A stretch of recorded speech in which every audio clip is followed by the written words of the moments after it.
Okay.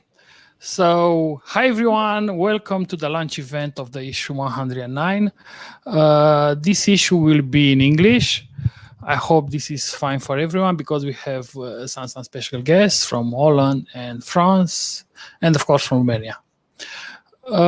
Today we'll see a lot of interesting presentation and might be shorter than you are usually used to be with a launch event because it is summer.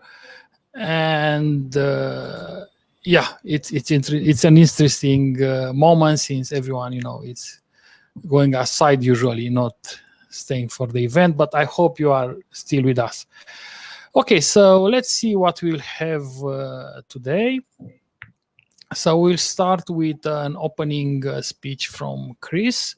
You might know Chris from IT Days, from previous Today Software Magazine launches when we were having them in real places, not necessarily online. So you'll see Chris, and then we'll talk with Luiz Fernando Teston. He's the Java core at the Flow Traders. He has a lot of experience with Java performance and Java virtual machines. Also, he used to talk to different meetups. So we'll see his presentation. And then from my side, we'll go with a list of the versions of the changes from version 8 to version 16 in terms of Java,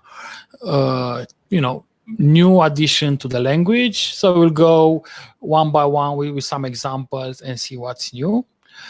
I hope you'll enjoy it. And then we'll talk briefly about IT Days conference from this year. And we'll tell you the dates and all the stuff.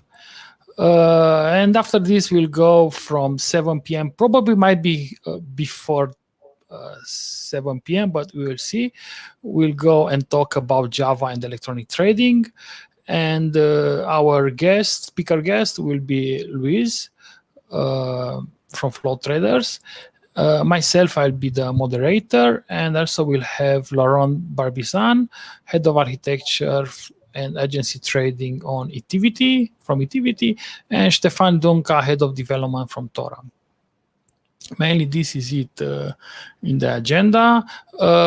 Please make sure that if you want to ask a question, try to ask it as soon as possible, because there's a small delay between what you see and what we are telling. It's like maybe 20 seconds, 30 seconds. So if you don't ask the question in time, you might just move to the next presentation.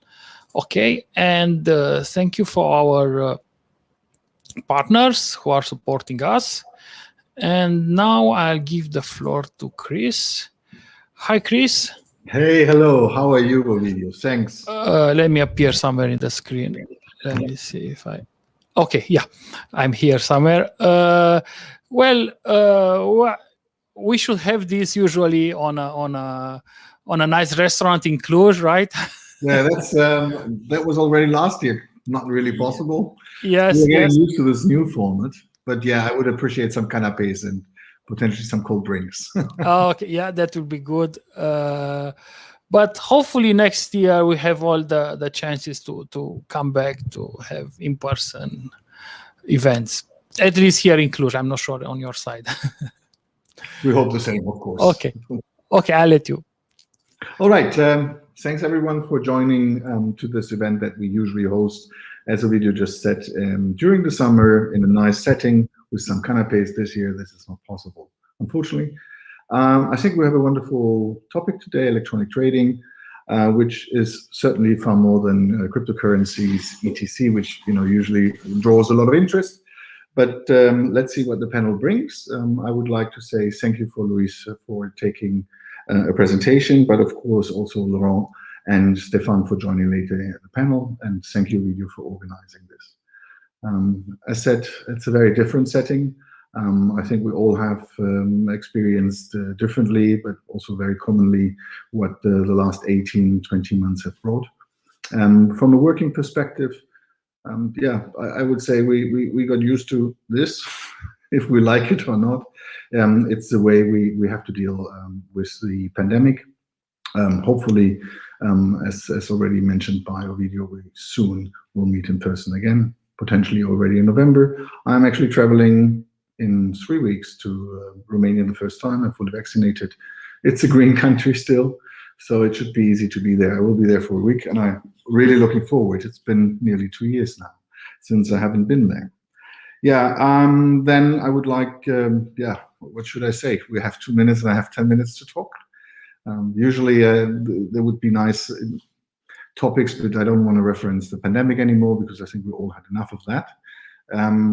Another very important point I would like to raise is, of course, the importance of Cluj, and also a very important fact that Cluj, in terms of flow traders, was always working from home, so to say. Everything was distant. People had usually to use video conferencing tools, as we all got used to. And of course, there was a major benefit of being able to travel once in a while and meet colleagues in person. I think that's what we all miss the most. Nevertheless, I think platforms do offer a lot of possibilities to still communicate, while different, but still intensive. And yeah, let's see how this will be today. It seems the platform is stable, everything is working, so we should have a good presentation. Is there any questions? Anything you would like to reference, Ovidiu? I'm not sure if we have so far, but I want to remind the audience that we have a nice interview with you about electronic trading. It's live now. I mean, it's online on Today's Software magazine, and yeah, that should clarify them, if they have questions. And also, I enjoy to ask you the question about, your tough interviews. Because usually people are hiring very quick these days, and it's nice to still have keep your standard up. Yeah, it is. It's always a double-sided thing. Of course, you want to grow people, and you want to nourish, and you want to always have more. But you also have to give opportunity and challenge. Especially if you hire on a higher level, people have to find their ways in very quickly.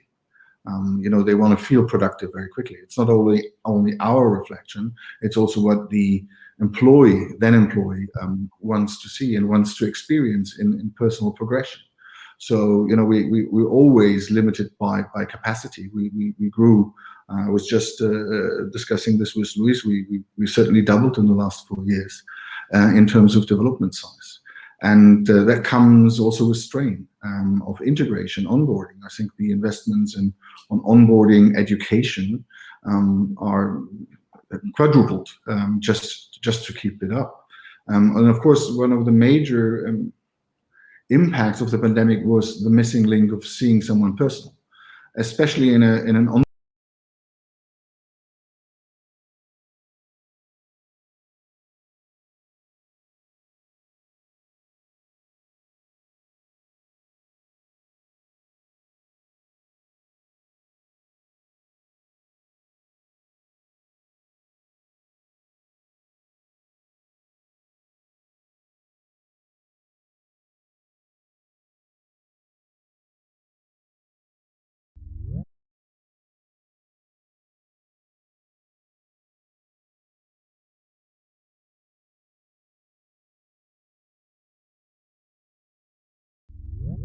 interesting in an interview scene to understand how someone that doesn't really know the perfect answer would work himself into getting close to the perfect answer. We have a couple of standard, so to say, games also in our interview settings where there is no mathematical answer, there is no right or wrong. It's just, how did you get there? And how much effort do you take to ask a question back? Which is, of course, we have over 35 different nationalities, a very difficult task. We have people that, by nature, by education, wouldn't be confrontative at all. Asking them a reverse negative question doesn't work. So, in these kind of settings, being limited to virtual is already difficult. In an interview setting, even more. And I can give you nice examples where we have a very simple question which you cannot even answer mathematically. And I even ended up once arguing with someone because he wanted to give me a mathematical answer, and he was confident he could. And I said, look, it's what you can develop into, which is interesting. If you, especially in electronic trading, of course we use certain principles in Java and C++ that are also used in the automotive industry. But when we come to parameters, market data, we have an abundance of data. We actually struggle with performing the entire data into databases and then work of it. These are things that might sound interesting, but they're tough to learn, and especially to collect the experience. So we always assume that it's more about the capacity than the current possibilities. We do not struggle with the current possibilities. It's what lies beyond the current, which is interesting to us. And that, you just sort of pick up. Sometimes you're lucky, and you get someone that really finds brilliant ideas and brings up new concepts, or finds the right solution for the problem, which is sometimes just listen a bit more careful or think a bit different outside of the box. And I said, you can't fetch that kind of personality necessarily with tough questions only. Just as a bit of an insight, when we see more than thousands tests we have done, we seldomly have a superstar that has 70 or 80%. We're not looking for the 100% superstar. Because if I have a guy that has 90% right and gives me the perfect answers, there is a certain expectation also that I might not even be able to deliver it. What if a guy is brilliant and gets bored within a couple of weeks? Agree. Yeah. So that makes sense. Yeah, and then of course there's another very important factor is as I said, the possibilities to be given for someone to grow. I think as an employee you can never get enough. We said that before. On the other hand side, you have a certain responsibility, because if you just turn into machinery, it will reflect into your employership. Employees will identify. So yeah, either you're a super top performer and everything is great, and then everything is fine for you. We don't do it that simple, and we should. All right, I think. Yeah. Now let's see what we hired. I would like to say thank you for Luiz again. Yeah. Luiz, oh boy. and thank you, Chris. So let's move then to Luiz. Okay. Okay.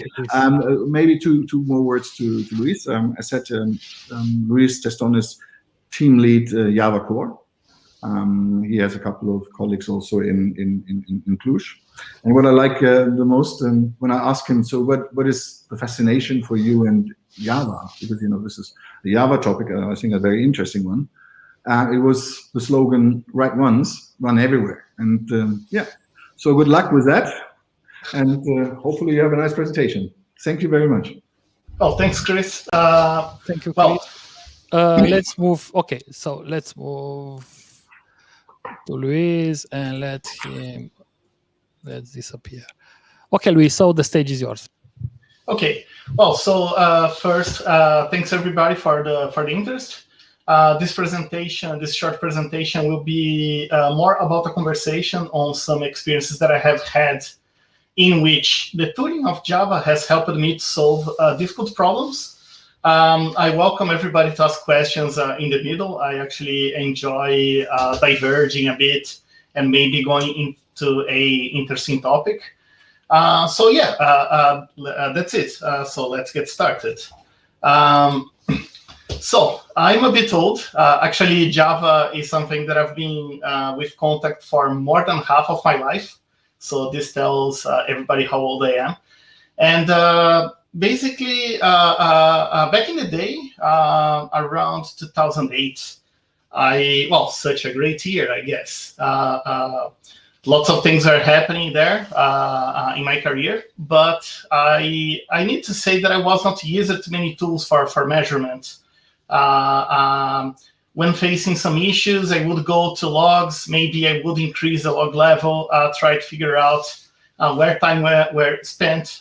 It feels a bit like looking at a needle in the haystack. And this was not ideal. But again, 2008, such a great year. By accident, I was working in a company that was using the JVM from BA. BA is a company that was later acquired by Oracle, and then Oracle acquired Sun as well. But BA itself had a really good JVM, and the JVM had some really good tooling included on it. I was having a production problem under a project that I was responsible. I had no idea where the problem was, but the only thing that I knew is it gets slow around lunchtime. It was a software for voice recognition, so a very interesting thing. And back then, there was a suite of tools in this JVM from BA. That was way ahead of its time. There was a set of tools. One of the tools was called Mission Control. That was basically a profiler. So we can tell, hey, profilers are all over the place nowadays. There are YourKit, JProfiler. We have like such good options. But Mission Control was different in a sense that it didn't interfere too much with the performance. If you're measuring if you're trying to get performance insights, where is my application slow? What's happening? The last thing you want is to get it slower. And sometimes you cannot reproduce it on your machine. You need to go to production. And getting production even worse is a no-go. Together with Mission Control, another thing that was really amazing on this JVM is the possibility to export runtime information.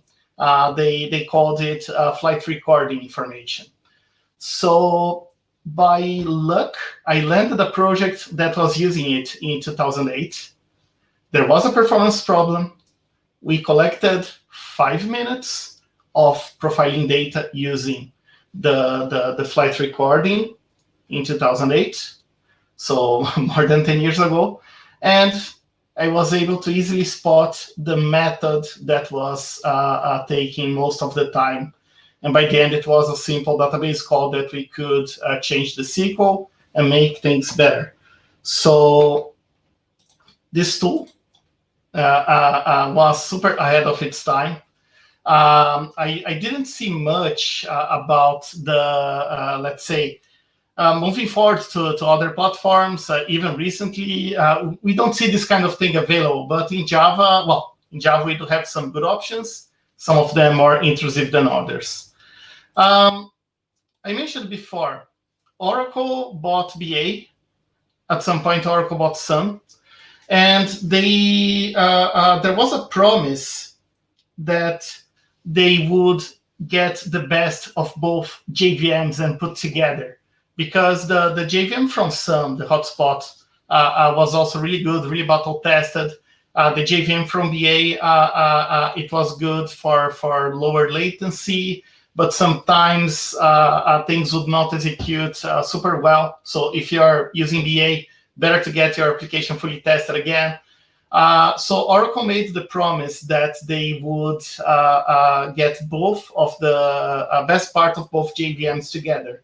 And it turns out that it happened. So nowadays, Java 8 got the support for flight recorder, which means it is possible to export data in the format of flight recorder. This can be opened by the Mission Control from Oracle itself. This can be opened by Visual VM. If you get one of the latest versions, there is flight recording information. And basically, you have everything that happened as if you had a debugger running. So this was really nice. The only problem is it was not fully open source. You needed to enable the commercial support of your JVM. So it means you cannot use in production. It is still super useful to do in development, but production would be really nice. And guess what? Java 11 got it open. So if you're running Java 11, you can export flight recorder information. They say that it will interfere between of 1% and 2% of CPU usage when you have when you are collecting data. From my experience in this project and in some other occasions, sometimes you don't need to collect much data. Sometimes 1 minute is enough to get insight where the problem might be, if you don't have other possibilities, of course.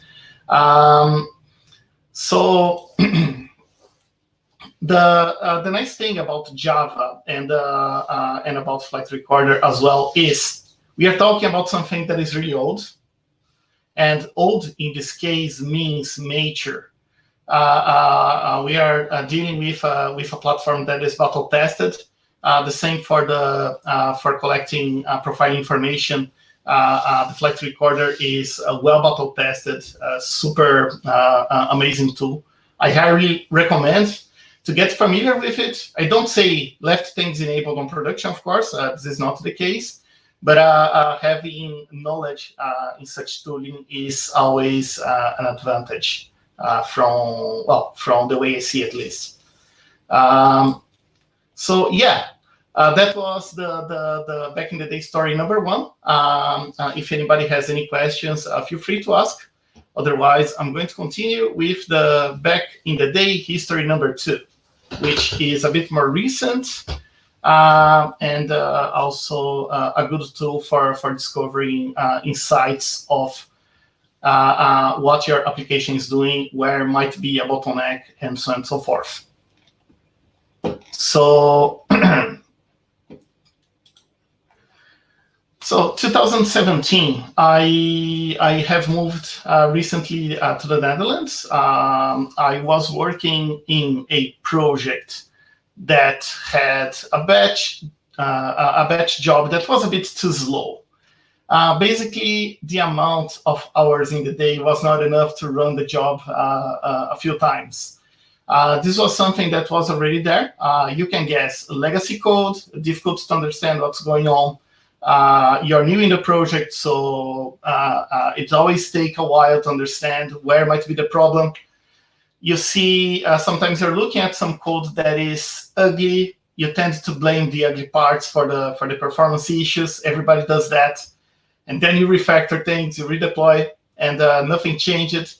Sometimes it is even worse. So I struggled a bit to get some clues where there might be a problem. We're using Java 8 in production. Unfortunately, not with the commercial license by the time, and basically, I needed to collect information, and this was a bit difficult. This event, the company that I was working got even in the news, like mentioning, "Hey, those guys, they didn't deliver things for a while. This is terrible." So there was a bit of pressure to solve those things. Refactoring, etc., was not working. There would not be enough time to rewrite the tests and so on and so forth. So again, the approach was to collect information from production. The second tool that I want to talk about today is not exactly a tool. It is a format. It is a graph format. So it is called flame graphs. What are flame graphs? If you get during some time frame, let's say let's gather 30 seconds, 5 minutes of all of the stack traces from your application running, and you group those stack traces showing, let's say, the bottom of your stack trace, it is likely to be similar. So you have a main application that is calling a bunch of a main method that is calling a bunch of other methods that might be dealing with other objects and calling yet further methods. So you tend to have a stack trace that looks similar in the bottom, as we can see here in the green part, Apache, Tomcat, Utilnet. So we do have these stack traces grouped here from the bottom up. So everything that is similar will be together. When we have a difference, we are going to have a ramification on top of the flame. So this is the flame graphs in a nutshell. If you look at the page of the person who created flame graphs, you have a deep explanation about it, what motivated to do things this way. I am not smart as most of you guys watching this talk for sure, and I am not smart as that person. However, I know how to see where is the bigger part. And the thing that is amazing on the flame graphs is when you have a performance bottleneck, it will show as a large part of the graph.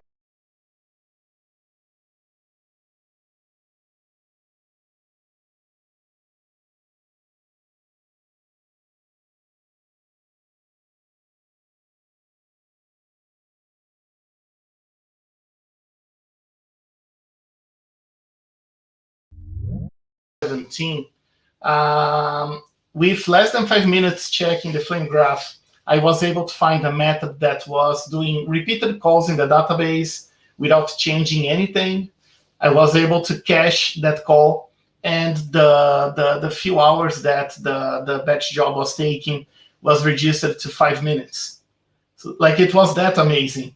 5 minutes of work to solve something that I was struggling for months, thanks to the flame graphs. The amazing things that happened after that was by showing the flame graphs to other people. It was quite easy to get even junior developers solving performance issues. So in that company, there were like at least 3 occasions that junior and mid-year developers they have found issues that were in the company for years, and they have fixed in a simple way with precision. So the second tool that of choice that I want to talk about is the flame graphs. For that reason, so both Flight Recorder by analyzing everything that happened, and flame graphs by getting runtime information in a way that is easier to read.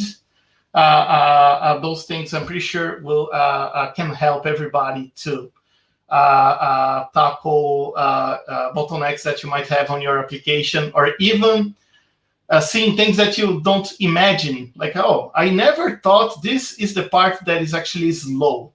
So yeah, that's what I wanted to talk today. My preferred tools for tackling performance issues, Flight Recorder and flame graphs. In the article, there are a bit of more description on how to extract the flame graphs, which profilers to use, and so on and so forth. So yeah, I hope everybody can get some useful information from this. You can guess I don't speak any Romanian, but I'd like to thank everybody for your time, and I hope you find some useful information. For me, it is an honor to be talking to such a strong audience. So thank you. Thank you, Luiz. It was a great presentation, and that brings me to remember the days when I was also, running some Java servers, and always we were trying to do a lot of performance tests. How you are running, performance test? I mean, I don't know, sure. Do you have custom tools? You run them from time to time, or how it's working on your side? So basically, there are different types of performance tests going on Java Core these days. So we try to be as simple as possible, which means we gather timestamps between the start and the end of some data processing. So even by looking at the persistence, we can have some idea on how much time it took for enriching some data, for processing some data, for example. We do have a set of performance tests that runs as part of the build itself, and always depending on the production issue, we do utilize both the Flight Recorder and the flame graphs. there was one occasion that I was super busy. I could not tackle something important myself. Teaching the tool to some of my developers, he was able to tackle the issue, to fix it in a way better way than I would have done myself. There is like the day-by-day stuff is basically build automation, but we go to those tools once we have something outstanding. Like it is difficult to reproduce production conditions in the build environment. We get close to that, but of course it is never the same. There will be always something going on. Some guy on Reddit mentioning something about the GameStop stocks, and then you get some issues that you didn't plan for example. So yeah, did I answer the question? Actually, feel free to ask more. Let me see if our audience is pretty sleepy today, but yeah, we encourage them to ask. They can also, they can enter live with us, but this will mean they will have to go on the stream event. Okay, so one more. I'm just remember, we were, writing some time ago, doing a synchronization server. And we were measuring the transaction per second, right? And just before Christmas, we released at the time we released the new version. We were working like waterfall, no agile at the time. And I remember that someone the problem is when you perform the test each day or very often, and someone is doing those tests and it's sending those emails more or less automatically, people go and don't necessarily read them anymore, right? You don't read anymore the emails if you receive it each day, right? And the guy who was responsible with this performance, even if he was in the same office with us, right, he didn't tell us, hey, there is a 1 transaction per second only from 100. He just sent the email, right? And nobody saw this. And just at some point, some were working with some Japanese branch, and they saw, hey, what's happening there? Why is saying 1 TPS? Oh, there's not a problem. It should, it's probably an issue there. And the fact was real, so we went there, and the thing is that it was caused by some extra logs we put there without checking that the logs are enabled. But we got a lot of work during the Christmas time at that time, during those days. Did you got any issues like? Yeah. Did you got any issues like this, or what you are doing with the logs, or how you? Yeah, so, regarding the logs, for sure, I've seen that happening. Even recently, some of the applications I have disabled tracing that somebody forgot enabled, for example. What I find, one thing that is not covered in the article, but also useful for people dealing with production systems, is to have the metrics over time and to look at those dashboards because, let's say, if you get those numbers, you cannot read those things, but you can easily see spikes, you can easily see alerts going off. So increasing the observability of the applications on production and even on development environment, making sure you're looking at the right metrics, those things are useful. Enabling Prometheus is such an amazing tool and something so easy to use. Like nowadays, every library has support for Prometheus endpoints. If somebody complains about, hey, I don't have a Prometheus server, well, you run a Docker container on your machine and scrape the application. Like you don't have many excuses here for saying there are no insights. And even for Java, you don't have time to change your application. There is the GMX exporter. So we do have like such an amazing amount of options these days. And what you are doing at those time, I'm not sure if this is still happening. Are you tuning the Java parameters for Java executable when you are running in production? Yeah. So basically, the the tuning is part of the development process. So let's say prior to the first deployment, we need to specify which options we want, memory settings, and so on and so forth. Yeah. Those things we revise them very often by looking at the dashboards. So for example, hey, there is memory pressure over here, so we might increase the memory, or even sometimes false alerts, somebody thinking, we do have a memory pressure here, let's increase it. Actually, no. The problem is that we have too much memory here. So every time the GC runs, it is wasting some CPU cycles. There are some conservative settings in a sense that are preventing the GC for running too long, and so on and so forth. It is done in a per application basis, basically. Okay. So Luiz, I think we are fine with the questions. We'll continue the discussion during the panel. Okay. So thank you very much. I don't have the applauses machine, but yeah, it was great. It was a great presentation. That's fine. I enjoy it very much. Okay, so I'll let you now, and we'll go to talk more about the Java, and we'll talk about how we'll go from Java 8 to Java 16.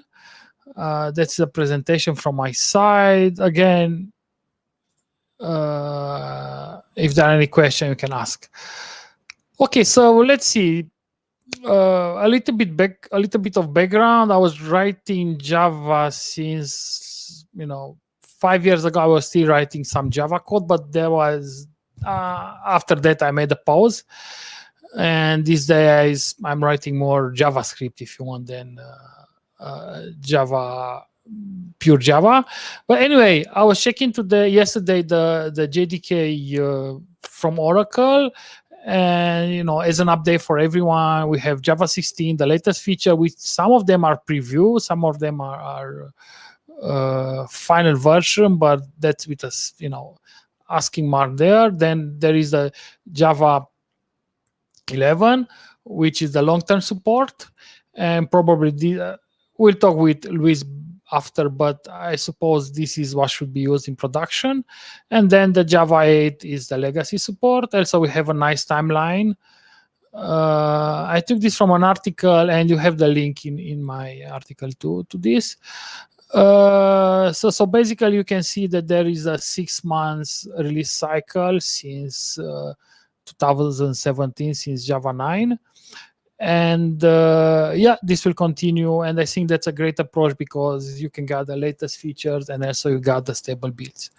Okay, but now let's see what we got in the main feature edit in each of these versions. So we have for Java 8 lambdas, collection strings, a method reference, probably the most big update. And I was playing with an example, so you can see on the left. It's a simple. So we have an array. We are initializing with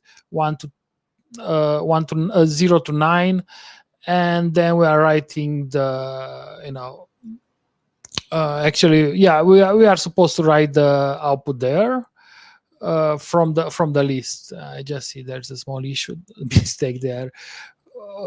It's just system out print line I. It should be data get I. Okay, anyway, on the right you can see the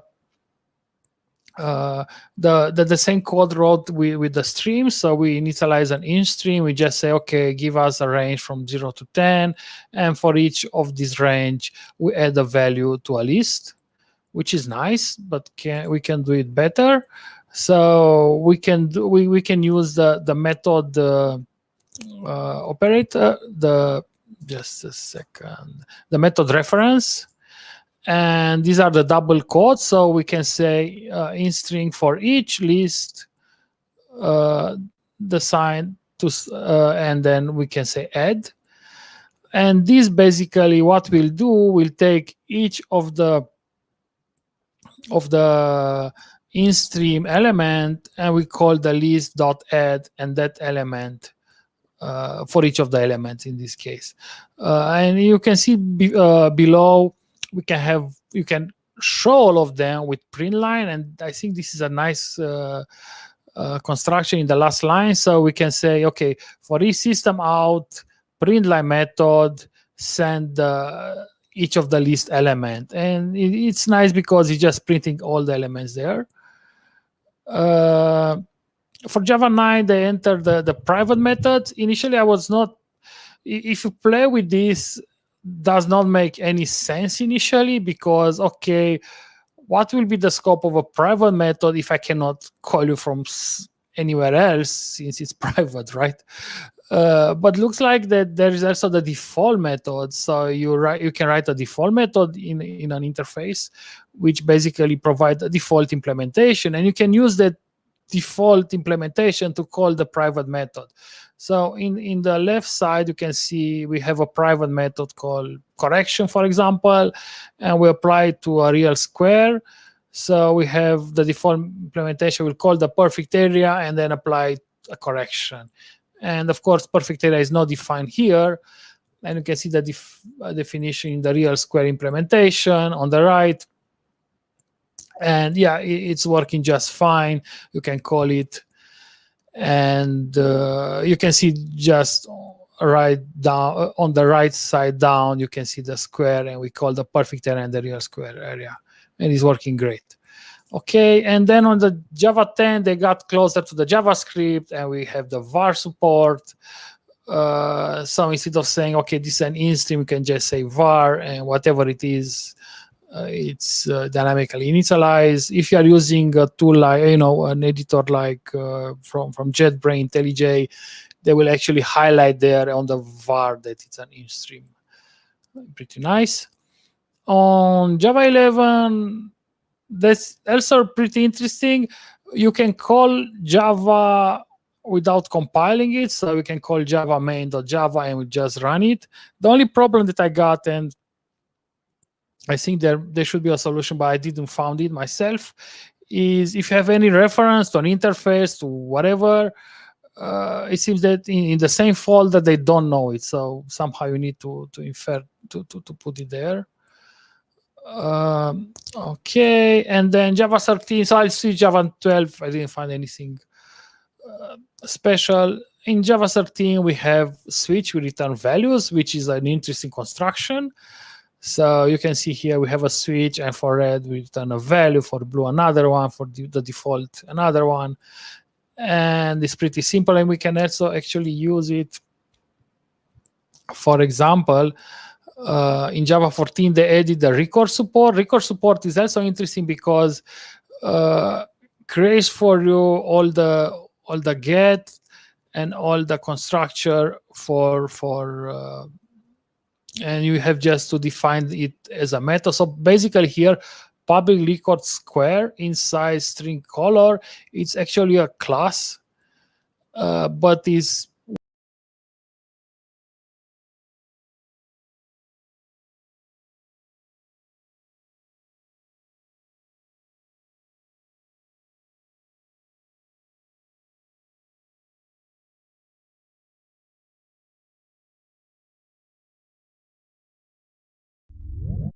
okay.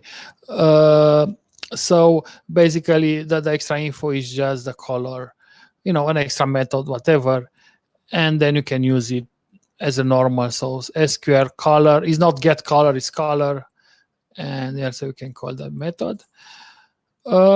Seal classes is interesting because it limits who's implementing a given interface. In our case, for example, the square interface, we can allow just real square and second square to be implemented. Also, this can apply to abstract classes. So the seal keyword can be applied to abstract classes. Yeah, basically this is it. That's the presentation with the Java from my side. Let me see if I have any question. Not yet. So we are good. Okay. Great. Thank you. And let's go to the next one, which is also from my side. And we'll talk about IT days. Okay, so this we just got last month the developers conference, and now we are starting to prepare IT Days 2021. The dates are 10 and 11 November this year, and will take place also to the same space we got last year. It's Cluj Innovation Center, or Creek. It's on the Lombului Street on the side. And as an overview from last year, we got 563 participants live. We got a lot of partners, 16 partners. We got nice partnership with the local university, Babeș-Bolyai Technical and Arts and Design. There were more than 50 speakers, and we got 4 stages. The picture is from 2019, not from 2020, because last year we didn't got any. We just got empty rooms with the speakers there, local speakers there, and other speakers online. I suppose will be the same this year. One is that probably no speaker will not move for a conference in autumn. And the second, if you get like 800 people in one place, might be fine for the presentation with the mask, but just think that everyone needs to go to eat, there might be an issue. And the same will be with the company stands, booths. I'm not sure which company will send someone to talk with hundreds of people, and so probably we'll just go online. But who knows, if the vaccination, everything is fine by then, we'll love to get everyone inside, especially that we'll set up the stages, so we just have to put some chairs. Okay, so this is what I was talking before, the scenario. So we'll go in each of the scenario, we'll still go online. So even if you have people in the room, we'll still go online. And I think going back just to physical presentation is just like going back to the Stone Age. So I think everything will be with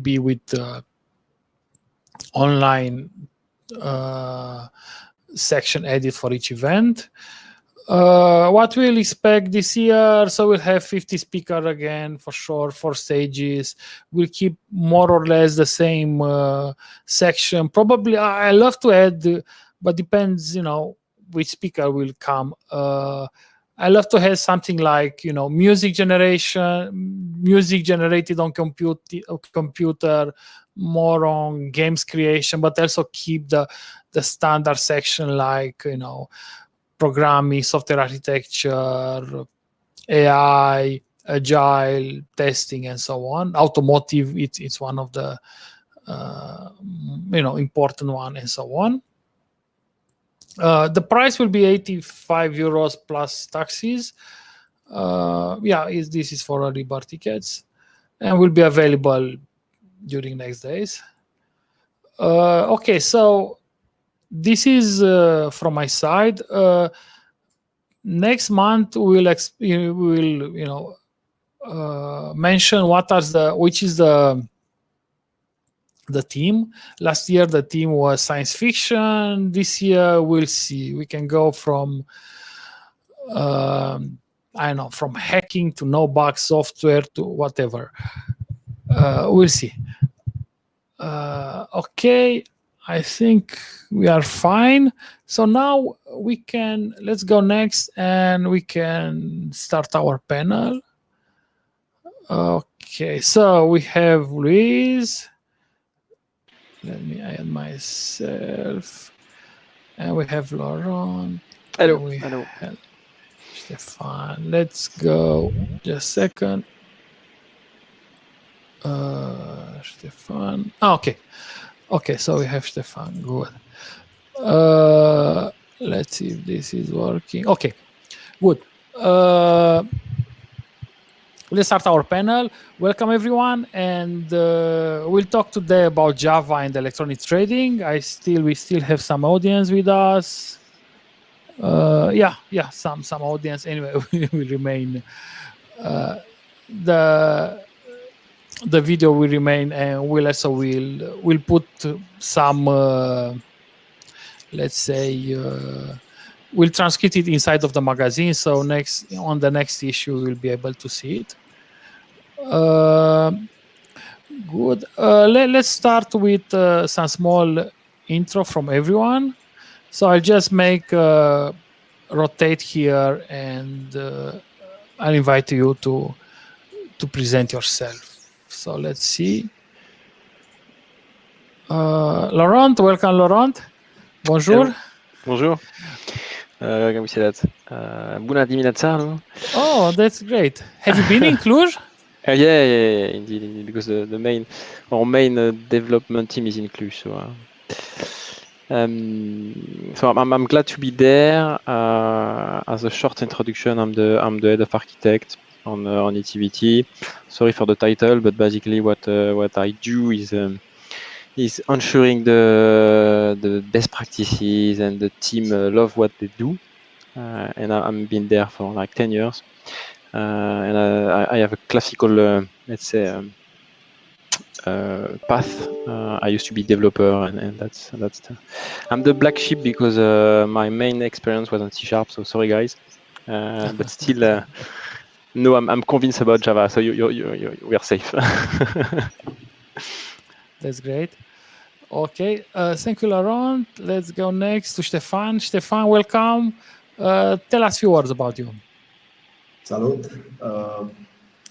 So I'm Ștefan. I'm head of development at Tora, but at the core of my heart, I'm still a programmer, a developer. I love to code, and I hope I'll be able to do that for a very long time. For the one that doesn't know Tora, so we are a product company. We build systems for institutions that play this game on electronic trading, right? So that's our market. My role it's on one of the products. Actually, my product it's about pre and post trading operations.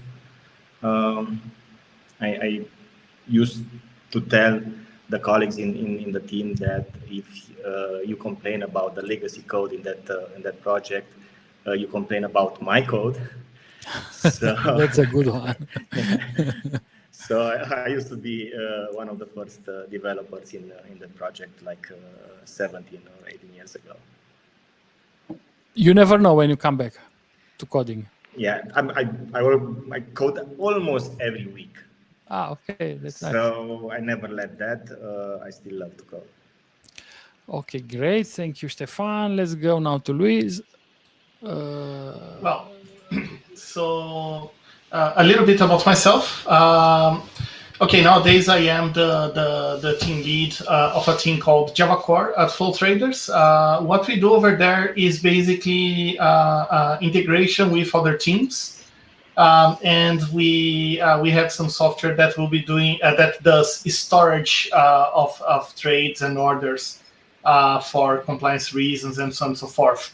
So basically, when we talk about integration between other platforms of Flow Traders, chances are Java Core will be involved.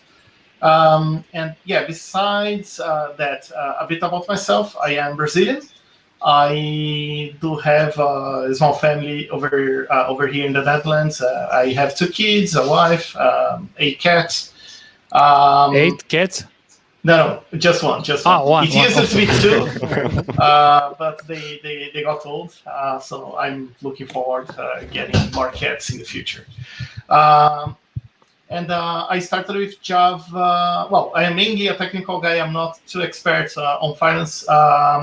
I started with Java more than 20 years ago, incrementally. So first mixed with PHP, Classic ASP, etc. At some point, I did some contracting work in Brazil. I moved to Ireland I stayed in Ireland for roughly 5 years, working in some interesting companies over there. And nowadays I'm happy at Flow Traders. and happy in the Netherlands also. So yeah, that's it about me. I can keep talking for hours, but let's move on. Okay. So yeah, the first question will be actually for let's ask for you, since we are Luiz. Tell us a little bit about what projects are you involved. Well, so I already mentioned a bit. We do have Order Store. That is a software that does storage of orders in a big data platform, and this data is consumed by other projects. We do have a bunch of legacy projects that we are migrating to a more modern platform. And also, I'm involved in diverse initiatives for increasing the observability of the platforms. So doing exactly what I was mentioning, enabling metrics, making sure that we can get concrete insights on where the time is spent. But yeah, those are let's say the major things. There are other projects like updating of the Java version across the whole company and so on and so forth.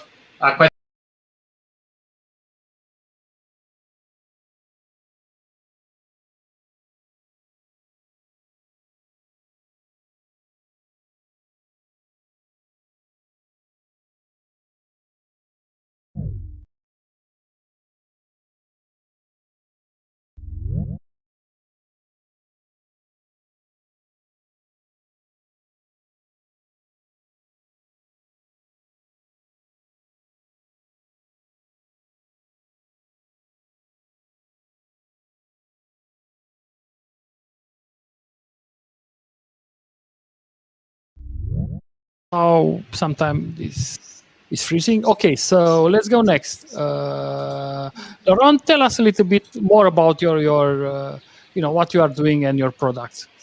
So on our side, so our main purpose is what we call connectivity. So it's the ability to connect everyone so they can trade. We do have also software to do the trading on its own. So my main concern and my main purposes in life, let's say, is ensuring those messages, the connectivity. So when it comes from someone and goes to the market, are like as short as possible. So for that, we have a performance team that is focusing exactly on what Luiz presented, all the GC stuff, all those kind of things to be sure the performance are always repeatable, because that's the key in performances. Not have the best throughput, but at least be sure it's always the same throughput all along the life of the order. And meanwhile, also we try to ensure everyone is aligned. We try to ensure that everyone is somehow motivated, let's say. So we try to push teams to try new things and keep that in the Itiviti. I will say that framework, but it's not a framework. It's really the best practices and all that kind of thing. So that's really a very let's say wonderful world, because I love digging into all that. And that's the day to day. Basically, I don't have much. And there is also, of course, all the process of escalating, of knowing why an issue happens, dig into what happened, and tackle and find the right team. So that's okay. And the main development is in Cluj. Yeah. So if we go that way, so yeah, there is 120 people. I just asked the HR to be sure I would say the right numbers. So that's the and they are shared between C# and Java indeed, because as I said, the front end is in C# and the back end is in Java, and will stay in Java for sure. And it's really and there is a reason why it's actually the main development center, because those guys are really talented, and they are usually really involved into what they do. They are pushing, they are taking initiatives. So that's really nice to work with them, really. So yeah, Okay. that's Sounds great. Okay, let's go to Ștefan. Ștefan, tell us a little about your projects. Yeah. Sorry. So as I said before, I'm taking care of a project that it's involving pre and post trading operations, meaning that we provide data, live data, real time data to our clients. and also metrics, indicators, and everything computed for them to be able to decide if they are going to sell or buy, or I don't know what else they want to do with their positions. And also the product that I'm coordinating, it's taking care of the post trading, meaning allocations, reconciliations, all the communication with the third party involved in the settlement and everything of the trade flow. This product it's fully on Java, so we have Java backend, Java frontend. Of course, we have some JavaScript for graphs and stuff like that, but it's purely Java otherwise. So we can do nice UIs in Java tools, but the backend for the backend you kind of need Java if you want like a product that is going to run a serious programming language. You need Java. Yeah, it's interesting because I know, Ștefan, your product is very complex. From someone working there, they were saying you have a lot of. Yeah, so the business is very complex, right? So the other product that we have, like it has like a huge connectivity with every single broker exchange and so on, but the business is more linear. I mean, you put an order, the scope is to get that executed, right? But my project is more about what happens before you put that order and what happens after that order got executed. So the business is more complex. It's way more complex, and we have to compute I know every kind of P&L that some guys are inventing now, more with the crypto world, right? The crypto currencies and then the crypto exchanges. We can see that the creativity of the ones putting those exchanges online, it's huge. And they create some products that I don't know. We really need to revert the math they are doing to be able to compute those numbers too. So it's a lot of math there. It's a lot of business. You need to know every single part from the fund manager, from the fund admin, from portfolio manager with the traders, and then with operations and third parties. So you kind of have everyone involved in this trading operations. Okay, and one question: what kind? That's basically my next question is what kind of Java version are you using? I'm curious. Okay. I mean, where is it? It's so for production servers, we are using a mix of 8 and 11. Not all our products are yet migrated to 11. The plan is to do that in the next couple of months. But our code it's compiling with Java 16 already, so we kind of keep our code compiling and running. So the unit tests and everything we also run with the latest Java. But still going to production with something. It's not only one project decision. So there are many parts involved, and sometimes one has other priorities, and it's taking some time to go with 11. Of course, you are not going to use any Java version that is not with long-term support for production. And you are going with the Oracle JVM, or you use some other JVM? Adopt OpenJDK. Okay. That's the plan for Java 11, and we already have some services running with that. I see. We also tested, and I'm very eager to test more, the Liberica, the one backed by JetBrains. They use that for their own tools. Yeah, we have some good experiences with it, actually. Yeah. So we kind of look at that tool, and maybe we will switch to that. But for now, we use Adopt. Are there any obvious advantages to move it to that one, or? Yes, they have a build for Apple Silicon. I see. Adopt doesn't have. And of Okay. course, our clients can run the software on any device, and some clients use Apples for that. Interesting. Thanks. So for the front end, okay, nice. Yeah, for the front end, but we kind of try to have the very same version running in the back end and the front end. So our delivery method, we deliver the JVM tool. We don't rely on what clients has installed on this machine, because we never test it with his own version, right? So we want to be sure that the software behaves like we tested. Okay. That's why we also deliver the. Just a curiosity, which technology you guys use for the front end part?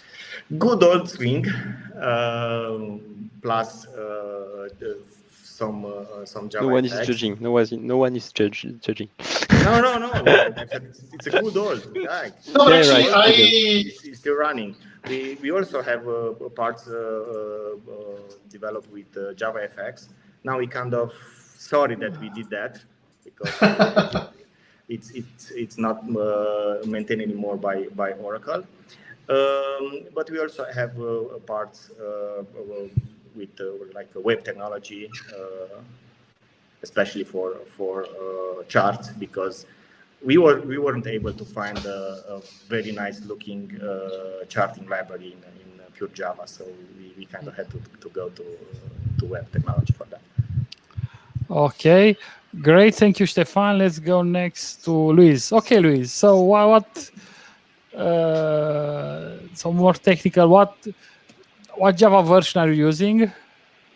If you can say. The answer, well, of course, I cannot talk about any trading secret here, but the more technical stuff. The answer is roughly the same. Like, we do have a mix of Java 8 and Java 11 on production. We do have the plan of going to Java 11 and to keep moving on the long-term support for most of the applications. This is part of the things that are keeping me busy. Getting agreement with everybody is the difficult part. It's not the technical part per se. And of course, evaluating if there was some performance impact by moving to a new JVM, etc. So it is a process that it is not easy to coordinate. Regarding the vendor, most of the applications that I deal with, they're using Liberica. And actually, my experience with that has been very positive so far.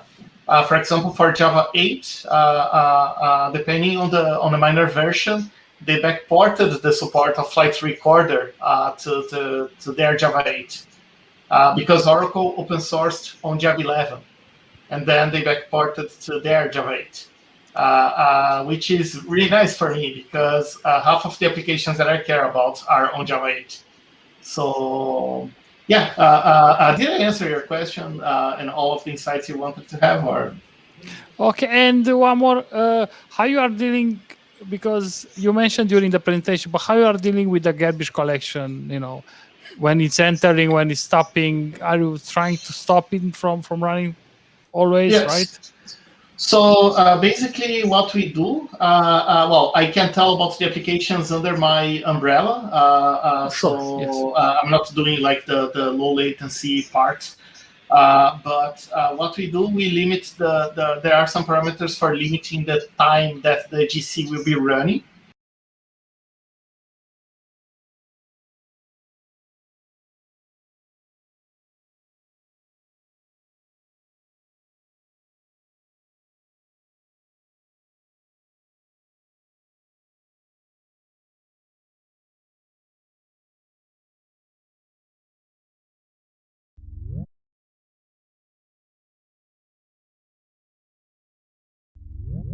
There are some issues that could be easily solved by simply readjusting the settings to something that would make more sense.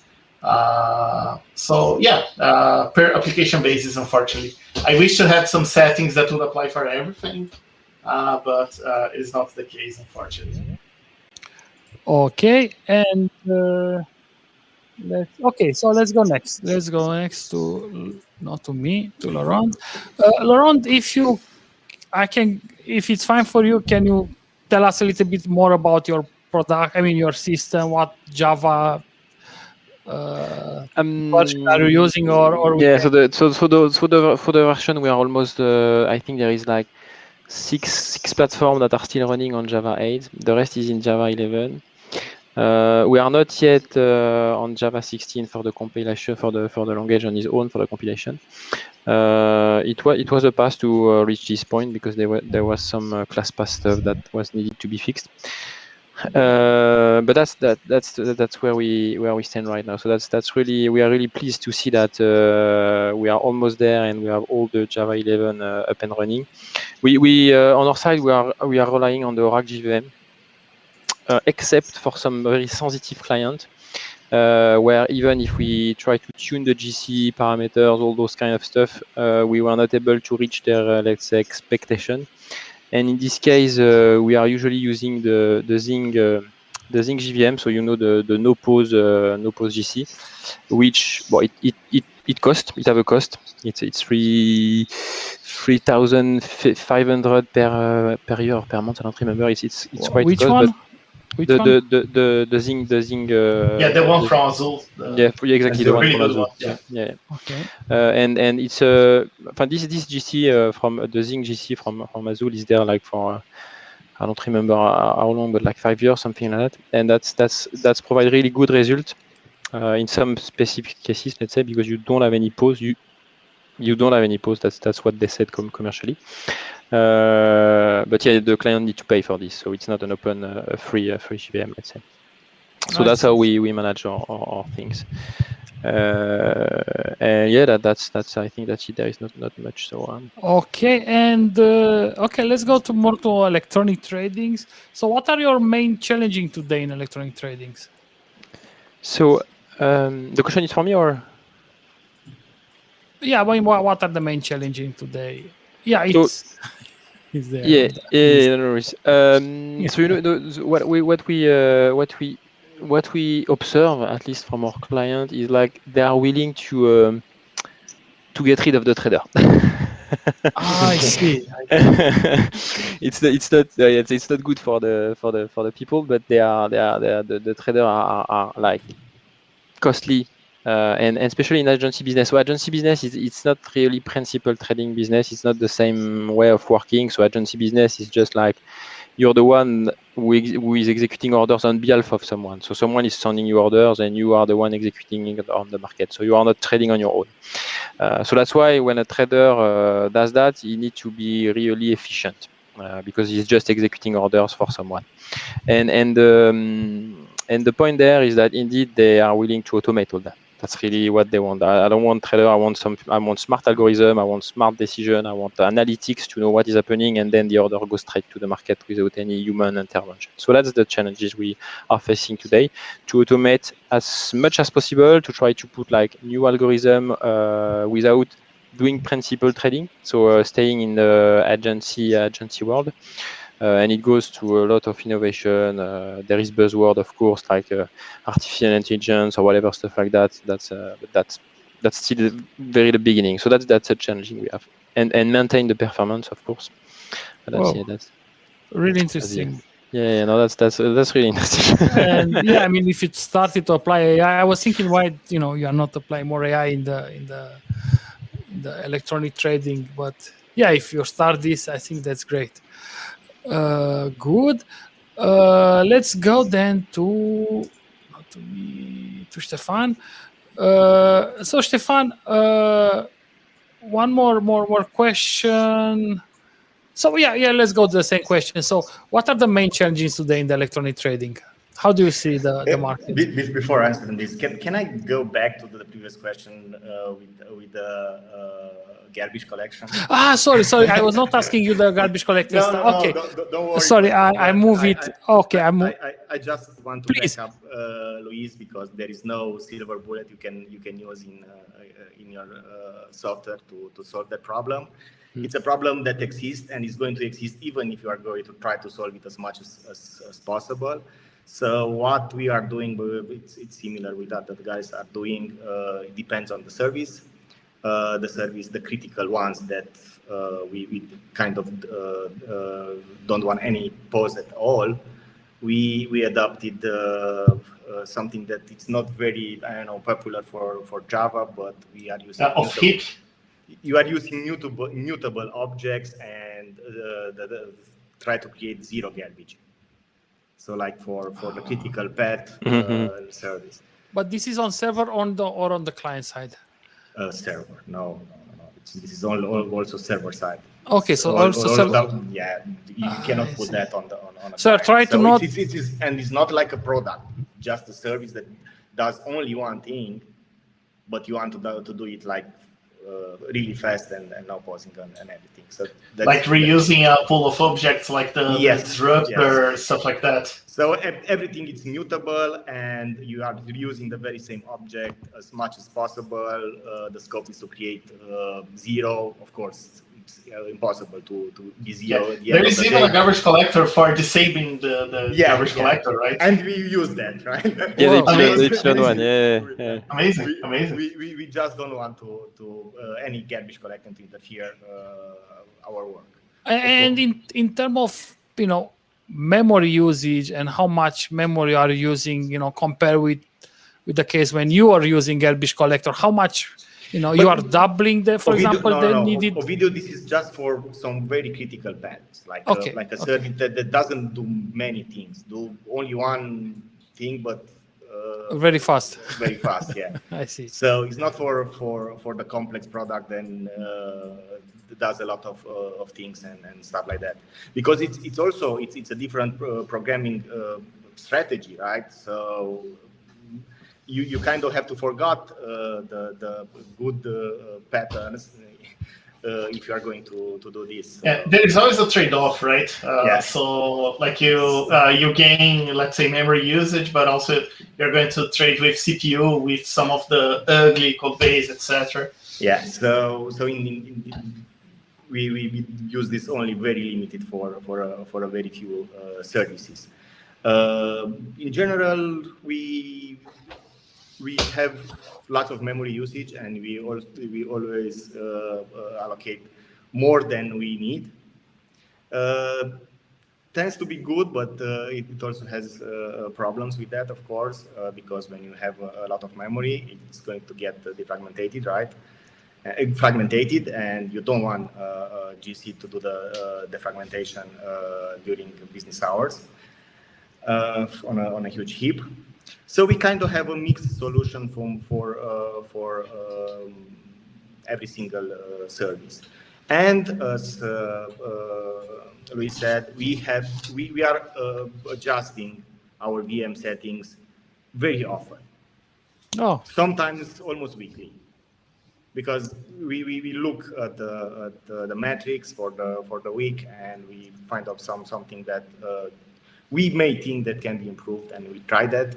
It's about the performance question that you had earlier. Yes. There is no performance test better than a production test, right? So, but that's for sure. So the production is the best test you can have. Of course, we try to replicate as much as possible by recording days of trading and replaying everything. Yeah. Of course, we do that, but still we somehow have surprises in production, and also we have to prepare for some events that may happen in the market, like an earthquake or something in some sites and of the planet, and we need to be ready for that also. Yeah, makes sense. Okay, so makes sense. And Ștefan, one question: what you like to use from the latest Java version that you cannot use in production? I mean, due to the Java version. Yeah. Right? if there is any. I would say that the garbage collector and the JGC, we will really like to use that. Okay. JGC? JGC. Which is? ZGC. Yes. ZGC. Okay. Yeah, it's depending of the language. We don't know how to pronounce it actually. Okay, great. And we should go to. Okay, so Ștefan, let's go to Luiz, and I'll come back with the trading question. Okay. Yeah, sure. Let's rotate. So Luiz, it's the same. Let's cover these two. I was thinking to skip it. So do you have any features from Java that you want to use in production you cannot use? I mean, from the latest Java. I am a bit conservative myself. So for example, the language features that we use nowadays, I am mostly happy with. One thing that I don't know if it already landed, the newer versions of Java, I'm not following closely, but one thing that I hope lands soon enough, and I wish to use directly or indirectly, is the value types. Simply to be able to, let's say, having this continuous access to the memory without needing to do silly, unsafe stuff. I think it will be interesting for the low latency world in general. I think the value types are the biggest thing that caught my mind like every time. Okay, and how do you see the main challenges in electronic trading today? What do you think are the main problems, or the main things you try to resolve? So, you might be, yeah. I don't think I'm the best person for this question, but what I see personally, for example, there was mentioned like, hey, we have machine learning and AI to be able to take decisions, but at the same time, to be able to have an efficient machine learning or AI to do things, you need to do like a large data analysis. So having this bulk of data processed on time and then feeding the algorithmic decisions, I believe it is the biggest challenge. I am very curious to see where the field will go, like in a few years. But yeah, that's my opinion. Of course, we can go on. Having low latency for GC environment, of course, those things are always a challenge, but I see machine learning more applied, correctly applied, etc. I think it is a difference. Okay, good. Let's go then to to Laurent. Laurent, one question regarding how you handling digital currency versus classical, market share. Is it totally different? Is somehow similar? How you're dealing with this? So on our side, unfortunately, let's say we are not really FX trading, so we don't do we don't sell any currency trading to our client. Okay.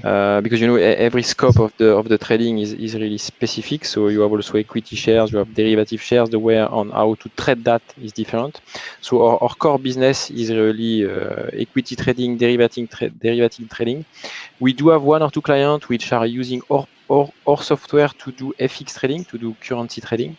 We do have initiative like, so there is it's really awesome because on Cluj side they are really building like events, and during one event, this event where it's called Ship It, it's like during 2 days you tell the developer do whatever you want to leverage to enhance the platform, and one of the team actually build a gateway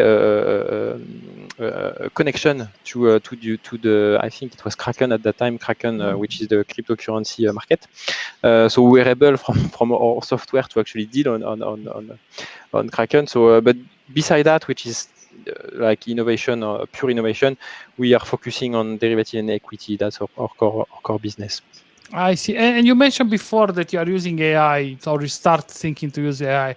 Yeah. Where are you using to analyze the market and create different? Yes and no. There is, in this decision that I just, we are once again we are agency trading, so we receive order from some client and we send them to the right destination.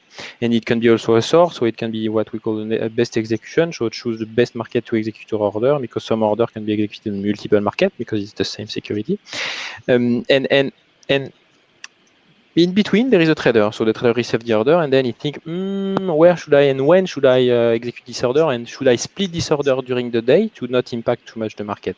This decision, if you ask the artificial intelligence to learn about the trader, so to learn how the trader usually behave, so you might have the ability to extract some pattern, like, okay, we know that this trader for this client is usually executing the order, like splitting the order twice or three times a day. You see those patterns, so knows how the trader is actually trading compared to the instrument and the client you are on. We can extract those patterns, learn on this, and then you don't need the trader anymore. It's a bit sad to say that, but that's the idea. That's where the artificial intelligence came into place. You see. I see. Okay, thank you very much. Yes, sounds really interesting, and I got a good perspective. Good. Let's go to Ștefan. Ștefan, how you handling the same question? How you handling digital currency versus classical share? If you are handling them, of course. We are. Okay. So at Tora we have two brands.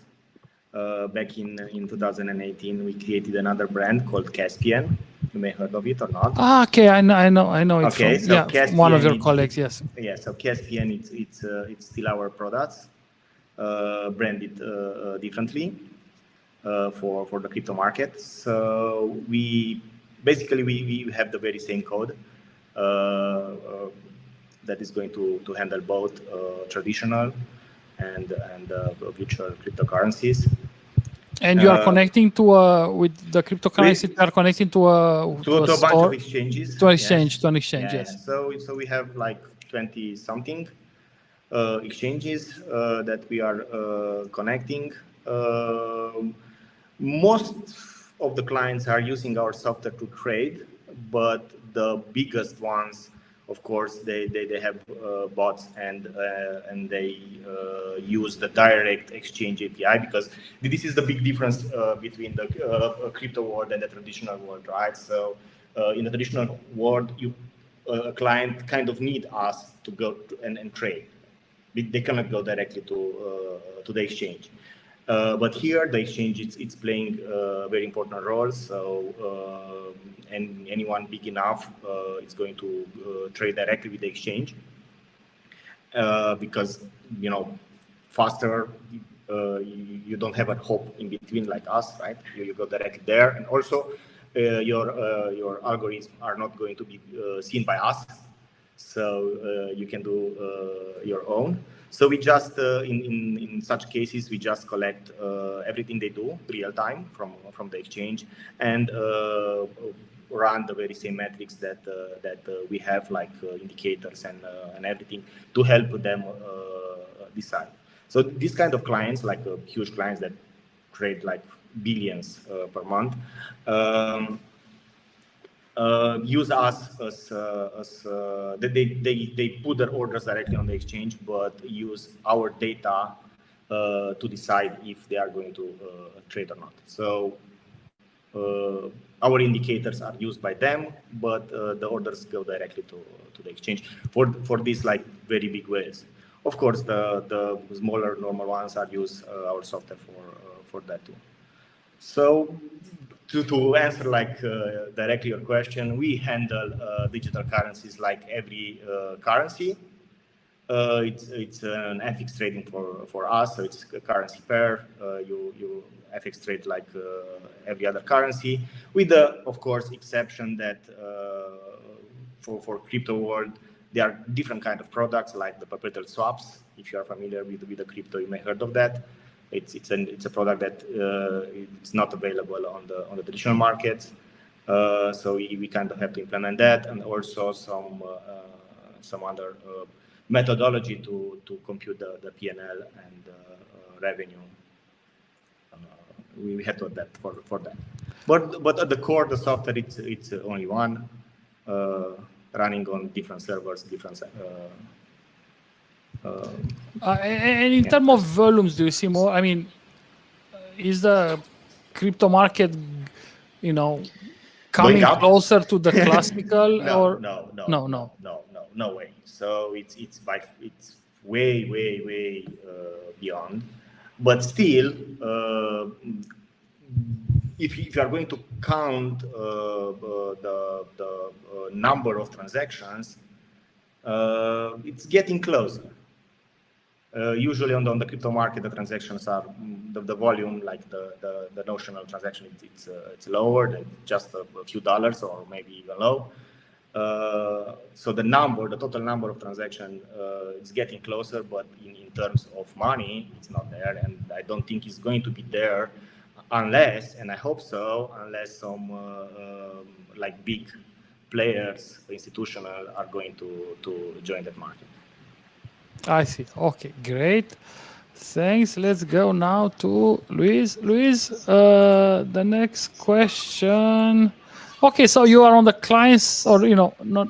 So, are you using any good? So, what kind of data visualization are you using for showing this complexity of the market and prediction algorithms? Yeah, I cannot answer this question. Simply because my team is a bit far from the guys that are doing that.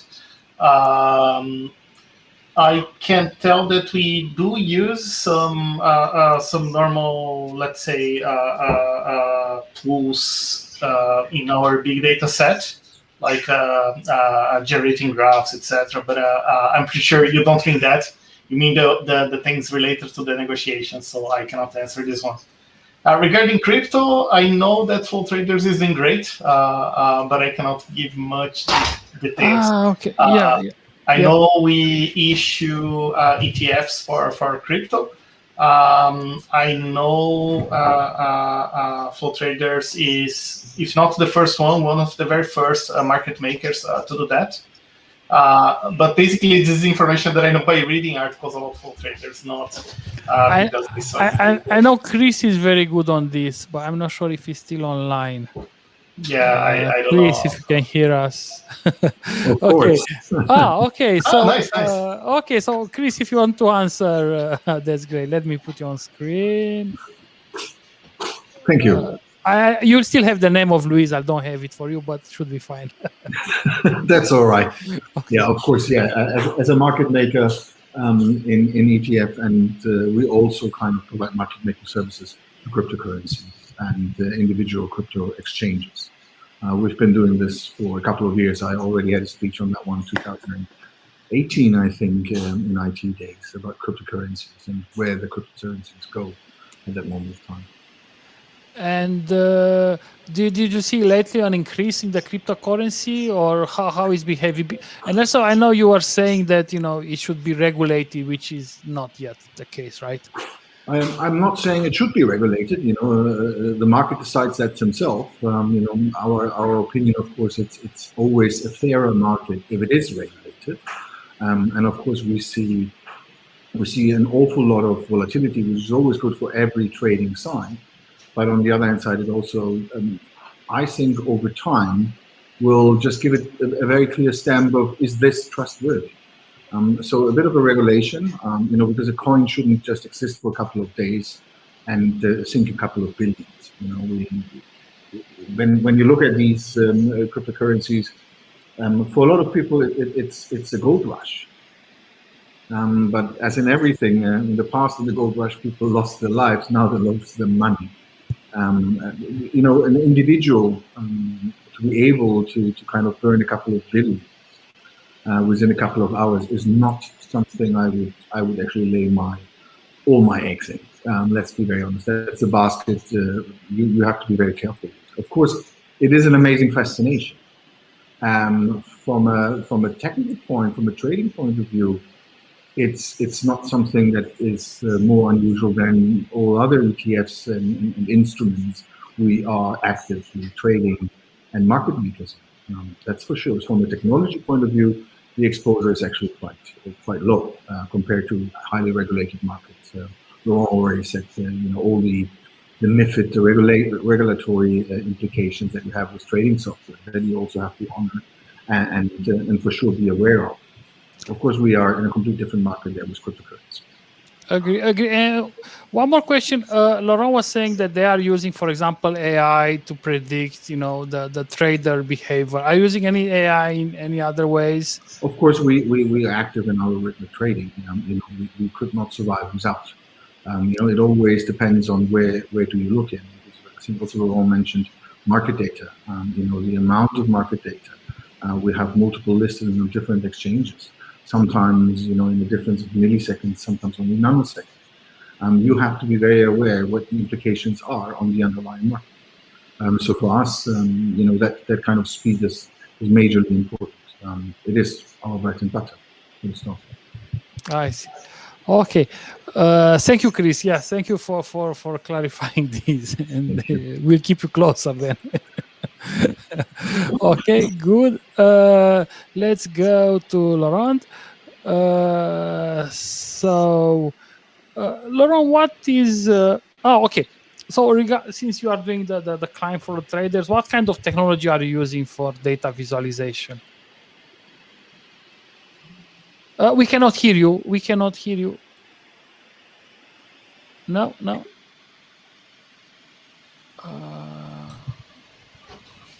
not yet. No, nobody can hear you. No.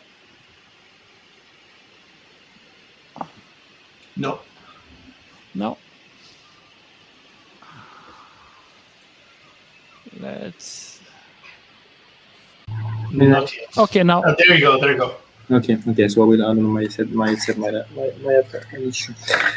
So on the pure. So we have two sides. So for the pure business part, we are not yet there. Let's say. So we have basic statistics using pie chart or whatever, which shows the repartition or the way our client is trading. So you can see, okay, this client is trading like 50% of Europe, I don't know, stuff like that.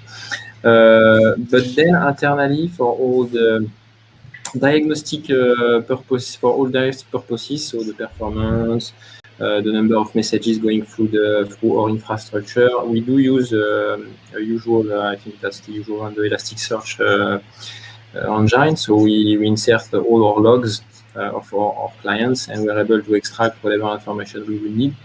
It's usually used, so we even achieve to have like the detailed, meaning what happens at this particular milliseconds or microseconds, and it helps us to build timelines and to show where was the peaks, let's say, things like that. But it's not really business; it's really for diagnostic purposes that we do use this.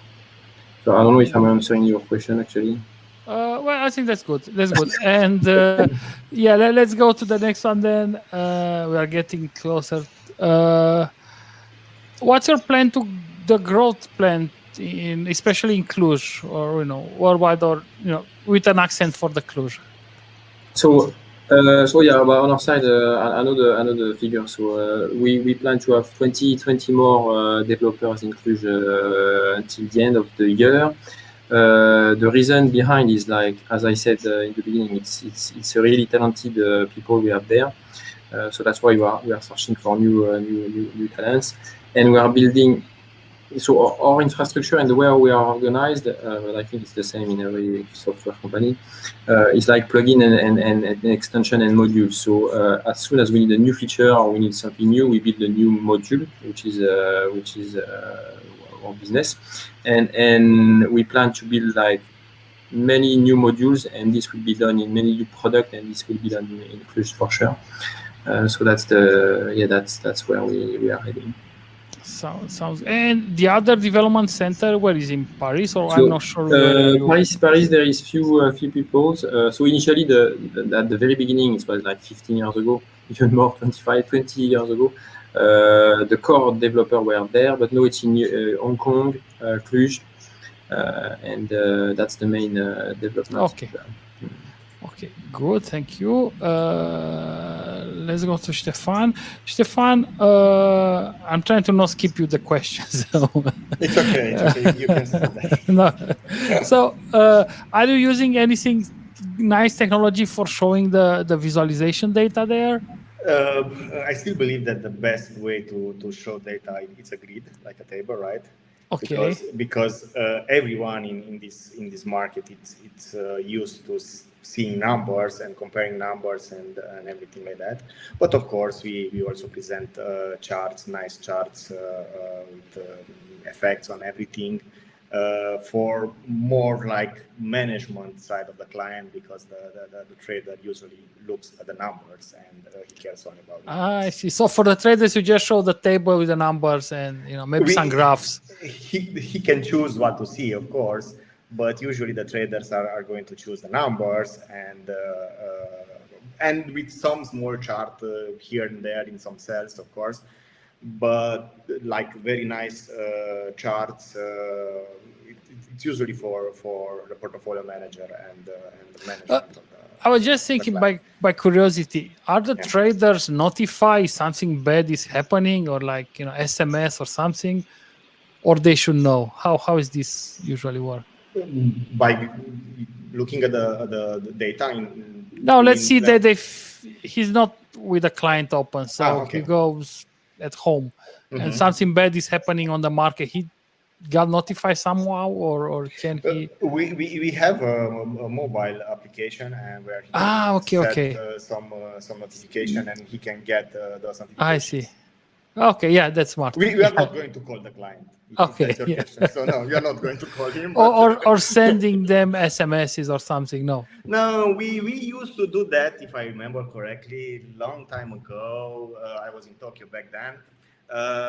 We used to have like an SMS for support notifications. So of course we support our software 24/7, but sometimes you have to like go somewhere privately for a few minutes, and if you have no backup, you need to know what's happening to the servers and everything. And we used to have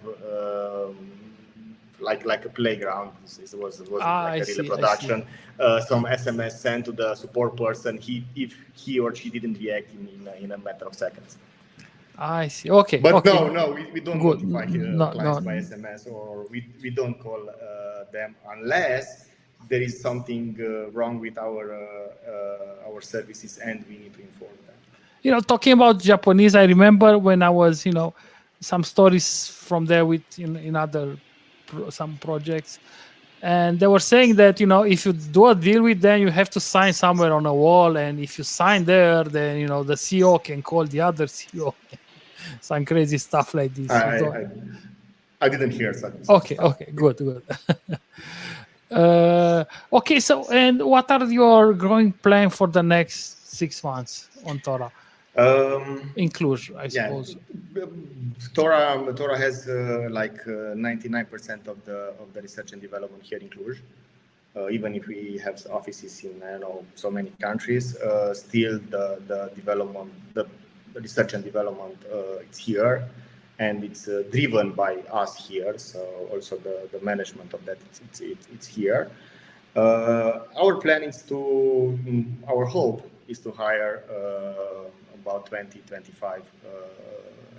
Okay, so the same as Itiviti, something like this. Yeah, so we hope to grow our teams with about 20-25 in the next months. Yeah, that's nice, because each year we got more graduates. So this year we just, anyway, yeah, the graduates. Probably you don't hire graduates, but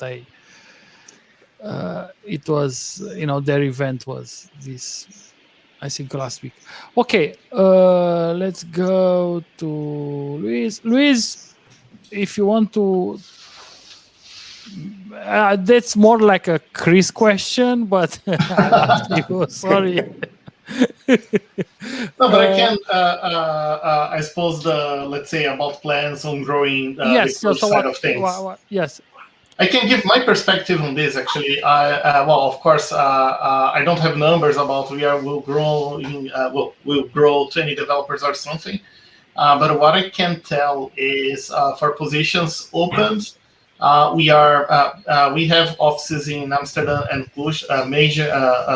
The majority of our development force is in Amsterdam, but there is like a good amount in Cluj. The last positions that I interviewed people for, we were considering Cluj and Amsterdam people roughly with the same priority.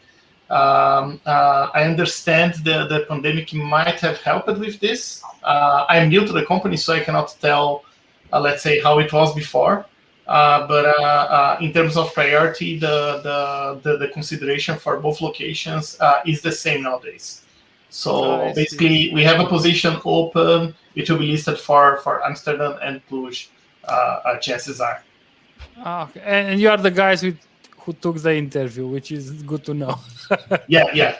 So, well, I can I can give some tips of what we are looking for, but basically I think Chris mentioned right on the spot. Yeah, I think we are fine with this. Yeah, and he mentioned we got a special question on this. Okay, good. Let's go to Laurent. We'll have the last question. So, Laurent, how do you see the future of trading from your perspective?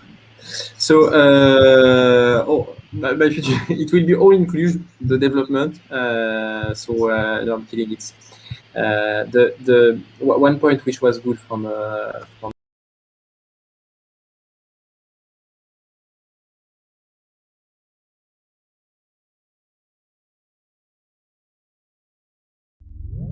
really important that the Cluj entity is independent, meaning that they have the management there, they are doing all their own stuff, and that's why they are so powerful, because all the human resources guys there are doing incredible stuff, and that's what I wanted to face before we move on. So for the future of the trading, it's and that's why we are investing on that. It's really the AI, it's the analytics, it's the automation on the and unfortunately the trader will not be involved anymore. Let's say that's good for us, bad for the banks, let's say, for the trader.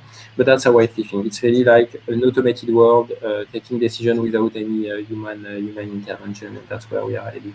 The cryptocurrency might or might not be part of the picture. I think it will be, that's for sure. And that's how I think things. And basically, yes. Yeah, and for that we are really building. We are really building new products, like for the AI, for the analytics. We are leveraging. So same on the UI, we get rid of C#. I forgot to mention that we are getting rid of C#, even if it was my first love, let's say. But for now, we are leveraging all the web approach, because there are community, there are components there that are already answering all the need we expect. And yeah, all those new products using new technology are really will be managed, let's say, by the Cluj office, because that's where we have talented people. So yeah, that's so basically the client will just set its goal, and the application will try to go with those goals or and direction, right? How can we get rid of a trader? Right. We'll see. Okay, thank you, Laurent. Let's go to Ștefan. Ștefan, we are back to you. How do you see the future of trading? I'm on a similar page with Laurent. So I think the algo trading it's growing and growing, and it's going to be used more and more. But I also see like the traditional market opening to retail, and let's say the crypto market opening to institutional. So kind of merging of these two markets, and more retail trading. So to be able to trade from home, whatever you want, without needing a broker or settlement bank on anything in between. I see. Okay, good. But that's just my personal opinion. I'm not an expert. I'm the technical guy in Well, in Tora. you saw a lot there. I'm not a product guy, so Right. Yeah, but this answer is from me, a technical guy looking at software and what others are doing. Okay, good. Thank you, Stefan. Let's go now to not Laurent. We got to and let's go to Luiz. Okay, like this. So Luiz, how do you see the future of trading? Well, I do see automation taking a special place, but I also see the cooperation with traders happening a lot. Simply by observing the let's say what I see happening at flow traders, there are always new opportunities.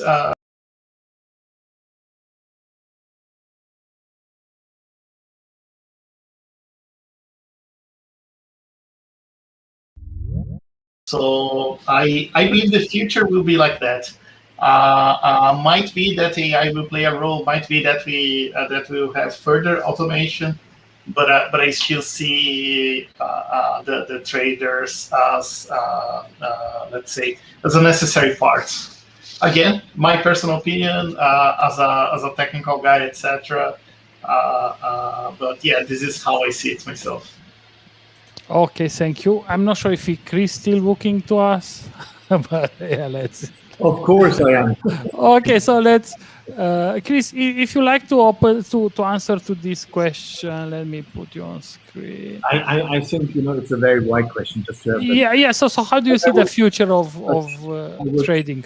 I would for sure pick very similar like Stefan. We will see new products. If it's cryptocurrencies, where they go, how they go. We see more retail. There is a lot of space to go if you compare it to, for example, the American market, where everyone, Robinhood included, is just trading around 24/7. We are a bit behind there, so there's for sure a lot of natural growth still coming. On the other hand side, will AI replace the human trader aspect? That's going to be a difficult question because I would assume that regulators would still like to have the human aspect always covering trading decisions. But if it's purely technical decisions, I would not see any reason why the machine couldn't be better than a human. But the markets, as we recently actually saw with cryptocurrency, are not necessarily technical. They are on a very broad technical base, and it gets faster, more accurate, or whatever you want from a technical perspective, which is natural growth. I'm pretty sure we're going there. How the traders will be impacted is completely different.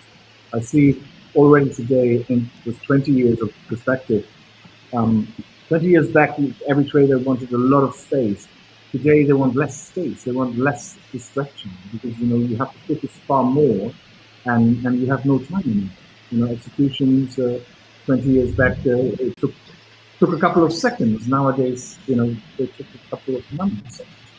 And that's a major difference. And yeah, for sure, from a technical point of view, we would not see traders soon anymore. But from a real practical point, legislation, I don't see things disappearing quickly. If I may add a word to that, I hope traders are not going to be replaced by AI because if that's going to happen, I see no reason AI wouldn't replace a developer, right? Absolutely. Yeah, we'll see. Yeah, we'll see. Depends. How long is the timeline, right? So we need the developers. If it's 50 years from now, who knows?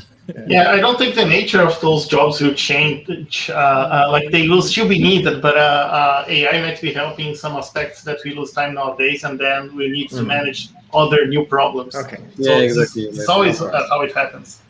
It's only pattern we are trying to figure out. It's not like replacing the whole brain of a trader, definitely. It's like all the usual, to close on that. On our side, what we are trying to achieve is really the usual pattern the trader does for some clients, stuff like that. This can be automated. But then when there is complex order coming in, big orders that needs to be managed, only the human brain, someone can do that. So we are not at the 100% automation is like not possible at all.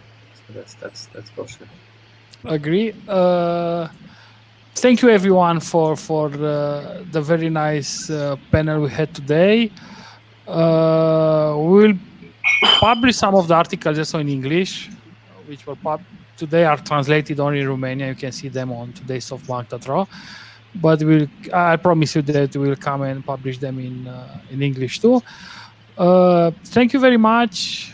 For our audience, we'll have the next event launch in 14 August, so basically a month from now on. Okay, thank you everyone, and take care. Bye. Thank you guys. Thanks a million. Thank you. Bye. Thank you for organizing. Bye bye. Bye. Thank you. Bye.